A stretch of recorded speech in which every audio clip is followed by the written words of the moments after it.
Good evening everyone. स्वागत है आप सभी का अपने यूट्यूब चैनल मेडिको डिटेक्टिव पर। तो कैसे हैं आप लोग। तो जैसा कि हम लोग अभी पढ़ रहे थे एएनएम फर्स्ट ईयर का चाइल्ड हेल्थ नर्सिंग का यूनिट 1 ग्रोथ एंड डेवलपमेंट का पिछले वीडियो में देखा था कि असेसमेंट ऑफ चाइल्ड का असेसमेंट कैसे करना है। तो एक बार रिवीजन कर लेते हैं, उसके बाद चलेंगे अपने टॉपिक पे। ठीक है, आज का तो टॉपिक है हमारा खेल और उसके फ़ायदे, क्योंकि बच्चों की वृद्धि और विकास के लिए खेल बहुत ही ज़रूरी होता है। तो चलिए एक बार रिवीजन कर लेते हैं पिछले वीडियो का। असेसमेंट ऑफ चाइल्ड में पढ़े थे हम लोग कि सामान्य परीक्षण करना होता है, उसके बाद वाइटल साइन लेना होता है, उसके बाद वेट मेजरमेंट था, उसके बाद केयर ऑफ चिल्ड्रेन था, नीड्स ऑफ नियोनेटल यानी कि नियोनेटल चाइल्ड की नीड्स क्या क्या होती है और नियोनेटल चाइल्ड की एज ग्रुप क्या होते हैं। आप लोग कमेंट बॉक्स में ज़रूर बताइएगा। अगर आपने नहीं पढ़ा है तो फटाफट जाकर के पिछले वीडियो में पढ़ लीजिए, उसके बाद ये वीडियो देखिएगा। ठीक है, उसके बाद पढ़े थे कि नीड ऑफ टॉडलर्स, उसके बाद need of pre school, need of school going children, ये सारी चीज़ जो है पिछले वीडियो में पढ़ चुके थे। उसके बाद एक्सीडेंट भी पढ़े थे कि बच्चों में दुर्घटना का कारण क्या होता है, उसका सावधानी कैसे करेंगे और रोकथाम कैसे करेंगे। तो ये सारी चीज़ें पढ़ लिए थे हम लोग। तो आज हम लोग पढ़ने वाले हैं कि खेल और उसके फ़ायदे, जो कि बच्चे के उपयुक्त वृद्धि और विकास के लिए खेल जो है अति आवश्यक होता है।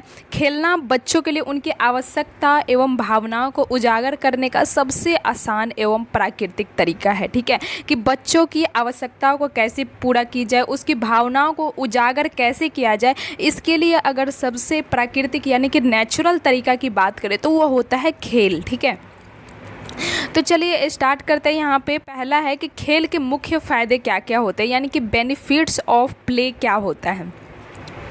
तो खेल का जो पहला फ़ायदा यहाँ पे आपको दिख पा रहा होगा स्क्रीन पे कि शारीरिक विकास में सहायक होता है, यानी कि फिज़िकल डेवलपमेंट में बेनिफिट्स मिलते हैं, खेल के फ़ायदे मिलते हैं फिज़िकल डेवलपमेंट करने में। तो कैसे करते हैं फिज़िकल डेवलपमेंट खेल को। तो यहाँ पर लिखा हुआ है कि खेल खेलते समय बालक जो है विभिन्न शारीरिक गतिविधियाँ करते हैं जो उनकी मांसपेशी को मजबूत बनाती है। खेलते समय बच्चा जो है शरीर का सारे अंग का एक्टिविटी करता है, जैसे कूदना, दौड़ना, हलचल करना, हैंड्स अप डाउन करना, भागना। ये सब चीज़ में क्या होता है ना कि बॉडी के पूरे पार्ट्स जो है उसके एक्टिविटी करते हैं। एक्टिविटी के कारण क्या होता है कि उसके मसल्स जो है स्ट्रॉन्ग बनते हैं। उसके बाद है खेल खेलने से बच्चों को अच्छी भूख लगती है तथा नींद भी अच्छी आती है। जब बच्चे खेल खेल के आते हैं ना तो उसको भूख अच्छी लगती है, क्योंकि दौड़ने से कूदने से उसका जो है डाइजेस्टिव सिस्टम जो है अच्छा रहता है और पूरा खाना आसानी से पच जाता है, तो उसको भूख लगता है और उसको नींद भी अच्छी लगती है, ताकि थकान महसूस होता है खेलने के बाद, क्योंकि खेलने के टाइम तो बहुत सारा बॉडी का पार्ट एक्टिव रहता है ना, तो वो थक जाता है थोड़ा। तो थक जाने के बाद उसको अच्छी नींद भी आती है और अच्छी भूख भी लगती है। तो देख लिए आप लोग कि फिज़िकल डेवलपमेंट कैसे होता है खेल खेलने में। उसके बाद है सामाजिक विकास में भी सहायक होता है। खेल खेलने से सोशल डेवलपमेंट भी होता है, जैसे कि खेल बच्चों में आपस में सामाजिक रिश्ते स्थापित करने तथा उन्हें बनाए रखने की भावना भी पैदा करते हैं।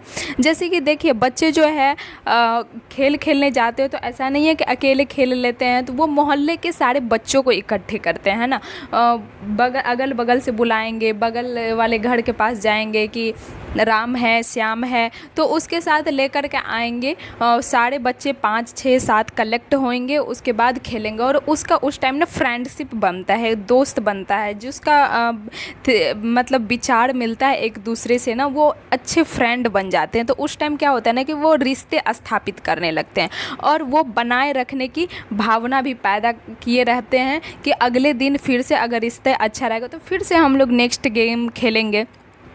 उनमें आपस में एक दूसरे का सहयोग होता है, एक दूसरे का हेल्प करना चाहता है तथा अच्छा व्यवहार बनाने की सीख भी मिलती है। ठीक है, तो एक दूसरे से यही होता है कि हेल्प मिलता है और अच्छा व्यवहार बनाने की सीख मिलता है। देखिए फिज़िकल डेवलपमेंट हो गया, सोशल डेवलपमेंट हो गया, अब है साइकोलॉजिकल डेवलपमेंट। साइकोलॉजिकल डेवलपमेंट किस प्रकार से सहायक होता है खेल से।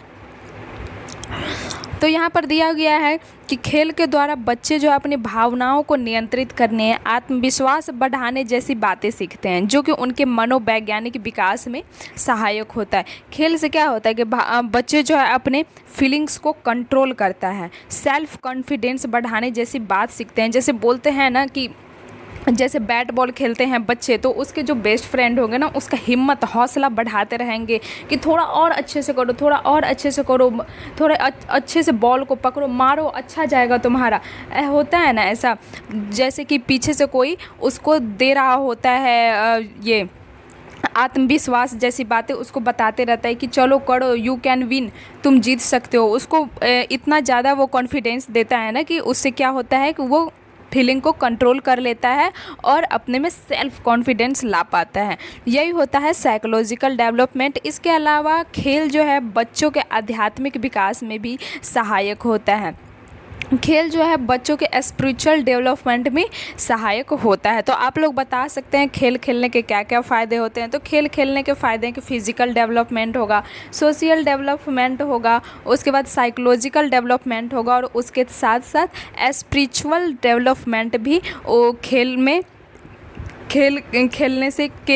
खेलने से विकास में सहायक होता है। उसके बाद यहाँ पर शिक्षकों और अभिभावक के लिए यहाँ पे नोट दिया गया है कि खेल खेलना बच्चों के लिए बहुत ज़रूरी होता है, लेकिन इस दौरान उन्हें सुरक्षित वातावरण, सुरक्षित खिलौने, साधन आदि उपलब्ध कराना बहुत ज़रूरी होता है। अतः जब भी बच्चा खेलने में बिजी हो तो अभिभावक को इस बात का ध्यान रखना चाहिए कि उसके पास बच्चों को सुरक्षित वातावरण वो दिए हैं कि नहीं, सुरक्षित उसके पास खिलौने हैं या नहीं, और जो भी साधन उपलब्ध है वो सही है या नहीं। ठीक है। उसके बाद यहाँ पे अब टॉपिक 2 जो पढ़ना है वो काफ़ी वीवीआई टॉपिक होता है, एकदम ये एग्ज़ाम में पूछने वाला ही टॉपिक होता है, ये एग्ज़ाम में पूछा ही जाता है। तो टॉयलेट ट्रेनिंग सबसे पहले आप लोग समझ लीजिए कि कब दिया जाता है टॉयलेट ट्रेनिंग। तो टॉयलेट ट्रेनिंग देने की जो टारगेट एज होती है वो होती है 1 से 3 साल। 1 से 3 साल के बालक को जो है टॉयलेट ट्रेनिंग दिया जाता है। 1 से 3 साल के बालक को टॉडलर ग्रुप में रखा जाता है। आपसे ये भी क्वेश्चन पूछा जा सकता है कि टॉडलर्स का एज ग्रुप क्या है। तो टॉडलर का जो एज ग्रुप होता है वो 1 से 3 साल होता है। ठीक है। और 1 से 3 साल के बीच जो है बच्चे को टॉयलेट ट्रेनिंग दी जाती है। तो टॉयलेट ट्रेनिंग कैसे दी जाती है, कैसे होता है, उसका मुख्य पॉइंट, मेन पॉइंट तो यहाँ पर दिया गया है कि टॉडलर्स को यानी कि 1 से 3 साल के बच्चे को जो है मल एवं मूत्र त्याग पर नियंत्रण रखा जाना सिखाना बहुत ही आवश्यक है। इसे जो है टॉयलेट ट्रेनिंग कहा जाता है। टॉयलेट ट्रेनिंग क्या है? तो टॉडलर्स यानी कि 1 से 3 साल तक के बच्चे को मल एवं मल मूत्र त्याग पर नियंत्रण रखा जाना सिखाना बहुत ही आवश्यक होता है। इसे ही टॉयलेट ट्रेनिंग कहा जाता है। इसका सटीक उम्र क्या होता है? तो टॉयलेट ट्रेनिंग का सटीक उम्र जो है 15 से 18 माह की उम्र पर देना प्रारंभ कर देना चाहिए। कब प्रारंभ कर देना चाहिए? 15 से 18 माह की उम्र पर टॉयलेट ट्रेनिंग देना प्रारंभ कर देना चाहिए। इसका विधि क्या होता है, मेथड क्या होता है टॉयलेट ट्रेनिंग देने का? तो टॉयलेट ट्रेनिंग देने का जो मेथड होता है ना, कि इस दौरान इन्हें उपयुक्त स्थान पर ही मल एवं मूत्र त्याग के बारे में सिखाया जाना चाहिए। जैसे कि टॉयलेट होता है ना, तो टॉयलेट में जा कर के उसको बैठाना चाहिए उस सीट पे और बताना चाहिए कि बाबू जब भी आपको टॉयलेट लगे, सुसु आए, पॉटी आए, तो आपको यहाँ पर आके करना है। और कंट्रोल कैसे करना है कि जैसे कहीं बाहर जा रहे हैं तो आपको बोलेगा अभी सुसु आ रही है, तो उसको बताना है कि वेट करो 5 मिनट, यानी कि थोड़ा सा कंट्रोल करना भी सिखाना है, कहीं भी नहीं कर देना है। तो वो चीज़ें कंट्रोल करना बच्चे को सिखाना है। कब? तो 15 से 18 माह की उम्र पर। यहाँ पे अब टॉपिक 3 में है कि बच्चों में दुर्घटना, एक्सीडेंट इन चिल्ड्रन। एक्सीडेंट कैसे हो जाता है बच्चों में? तो बच्चों में दुर्घटना होने की संभावना तुलनात्मक रूप से अधिक होती है। ये दुर्घटना कभी कभार बहुत घातक हो जाती है और इस दौरान बच्चे की जान भी जा सकती है।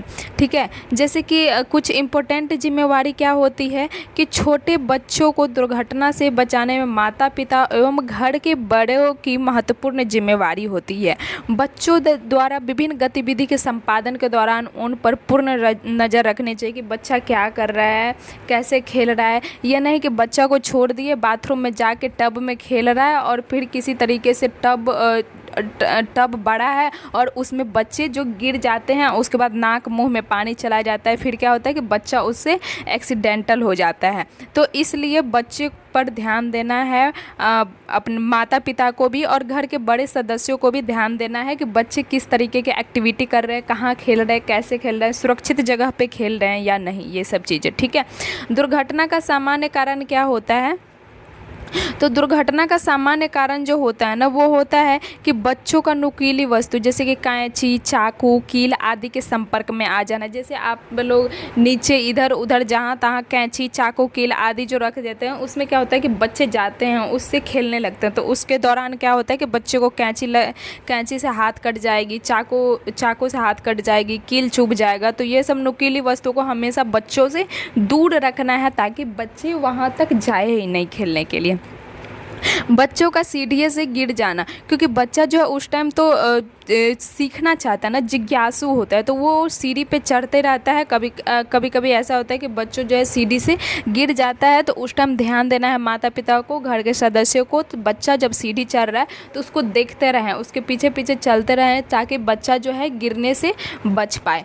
उसके बाद है बच्चों का पानी के टैंक, गड्ढे आदि में गिर जाना। तो जो पानी का टैंक होता है, गड्ढा होता है, उसको या तो घर में ढकवा दीजिए अगर आपके घर में बच्चे हैं, या तो फिर बच्चों पे एकदम नज़र रखिए कि बच्चा कहाँ जा रहा है, कैसे जा रहा है। बच्चों द्वारा विभिन्न प्रकार की दवाइयाँ, कीटनाशक आदि का सेवन कर लेना। बहुत जगह होता है ना कि चूहा मारने का दवा किसी के माता पिता ऐसे ही रख देते, तो फिर बच्चे तो एकदम जिज्ञासु है, वो तो जानना चाहते क्या है, कैसे है, तो वो कभी कभी मुँह में ले लेते हैं। उससे क्या होता है कि बच्चे की बहुत सीरियस हालत हो सकती है। तो इसलिए कीटनाशक दवाई को, कैंची को, कटने वाली चीज़ को, नुकीली चीज़ को, ये सब चीज़ को जो है हमेशा बच्चों से बहुत दूर रखना चाहिए। यानी कि घर में जो है नीचे नहीं रखना चाहिए, उसको हमेशा ऊपर रखना चाहिए जहाँ तक बच्चे नहीं पहुँच पाए। ठीक है। अब हम लोग कल के वीडियो में पढ़ेंगे कि टॉपिक 4 यानी कि जन्मजात विकृतियाँ बच्चों में जो होती है ना, कॉन्जेनाइटल डिजीज कुछ जो हो जाती है, वो किस कारण से हो जाती है, कैसे होती है, कैसे ठीक होना है, वो सब हम लोग कल के वीडियो में पढ़ेंगे। बाकी आज के वीडियो को आप लोग अच्छे से देख लीजिएगा और नोट्स को बनाते रहिए ताकि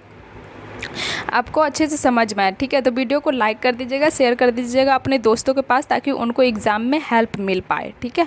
तो ठीक है चलिए, आप लोग इसके PDF के लिए आप लोग टेलीग्राम चैनल को ज्वाइन कर लीजिएगा। इसका लिंक जो है डिस्क्रिप्शन में आपको मिल जाएगा।